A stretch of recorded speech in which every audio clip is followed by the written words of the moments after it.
Rodemde უნდა გვცეს ამ კაცმა პატევი. ყველამდე ვართ ამის პატევისცემი. ლიონელ მესიმ წუხელ ალჟირის ნაკრებთან მსოფლიოს ჩემპიონატზე 39 წლის ასაკში ჰეტრიკი შეასრულა. ყველაზე უცნაური რა არის ამ ამბავში, იცი?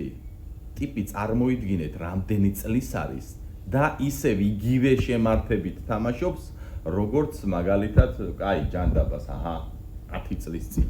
ამით იმის თქმას ვთვლობ, რომ ნებისმიერ ტოპ კლუბში შეუძლია ამ ფეხბურთელს ახლაც კი ითამაშოს.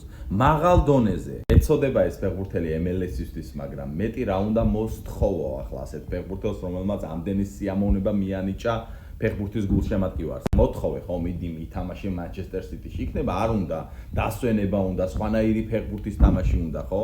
ძალიან ჩვეულებრივად შეიძლება რომ მესიმ ახლაც კი ითამაშოს ბარსელონაში საკმაოდ მაღალ დონეზე. იმის გამო კი არა რომ მესია და რაღაცა სახელია, არა, მაღალ დონეზე. ითამაშოს მაგალითად Manchester-ში, Manchester City-ში, Chelsea, აქეთ Arsenal-ი, რავი, ნებისმიერ ტოპ კლუბში, რომელიც გინდა ჩამოთვალეთ, Milan-ი, Juventus-ი, ეხლა შეიძლება ტოპ კლუბები არ არიან ამ ეტაპზე, მაგრამ ხო ითვლებიან გრანდებად. ძალიან მარტივად ერთი ხელის მოსმით, ისე რომ ასაკიც კი არ შეიტყოს, ითამაშოს მაღალი დონის ფეხბურთი. აქვე დავამატებ იმას, რომ მსოფლიოს ჩემპიონატების ისტორიაში, რაც ეს ფორუმი არსებობს, ლიონელ მესი ერთი ბურთის გატანის შემთხვევაში გახდება მსოფლიოს ჩემპიონატების ისტორიაში ყველა დროის საუკეთესო ბომბარდირი. ესეც კიდევ ერთი რეკორდი. აქამდე ყველა მიცით, რომ მიროსლავ კლოზე გახდათ 16 ბურთით და მესი მას გუშინდელი ჰეტრიკით დაეწია და გაუთანაბრდა.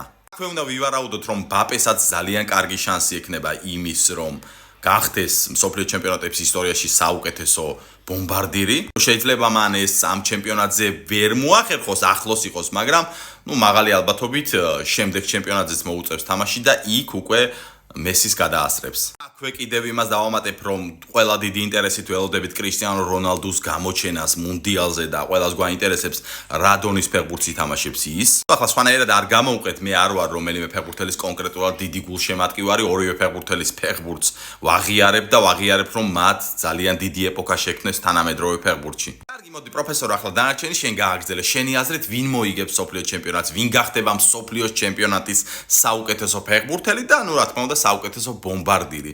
ჩემთვის ძალიან საინტერესო და ბოლოს მე ერთად შევხედოთ, რომელმა ადამიანმა გამოიცნო. და ბოლოს თუ გაინტერესებს ის ზღაპრები, რასაც მე შენ გიყვები ხოლმე, შეგიძლია ვიდეოც გააზიარო და გვერდიც გამოიწერო.